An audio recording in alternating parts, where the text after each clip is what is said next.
suspects. Can you explain that again, how that worked and how you were able to, I guess, monitor the phone call, and that's how you knew this was going on? Okay, if you're familiar with the jail environment, all of our phone calls between inmates and citizens is recorded.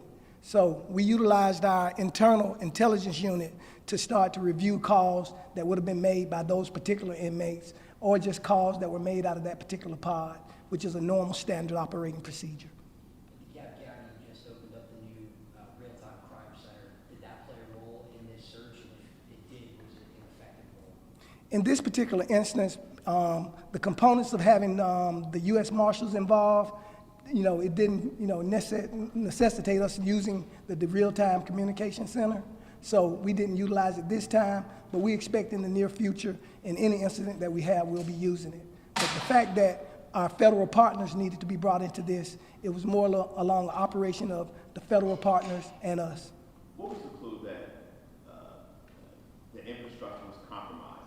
Was this based on when you're looking to see how they got out, or was it based on, say, listening to the phone calls? Was this something that you were somewhat aware of and someone picked at it and was able to get out? I mean, what are we talking? When were you aware that this particular piece of infrastructure was compromised? It was discovered when our officer was doing his feeding times. So once he entered the cell and did his preliminary check, he was able to discover that a portion of the cell had been compromised. We subsequently started to do our investigation at that time. Chief, can you explain the timeline for us? So you guys figured out that these 3 men were missing sometime overnight, but when did you actually notify the public? Because, I know different news outlets were calling to say, hey, can you confirm this? And do you believe the fact that the public was not made aware earlier that it could have put people in danger? It's our assertion that the public was made aware as soon as we were made aware. Now we had probably a small amount of time where we had to assess what we actually had.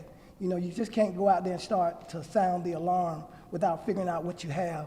The difference between the time that they exited the facility and the time that we got onto it, there was some distance in between there because of the activities that were going on. If you know about a jail, we executed one activity, then we come back several hours later or, and do our next round. So that's the distance that people may think that we didn't notify anybody, but you have to understand that there's not an omnipresence in that cell, so that's the gap there.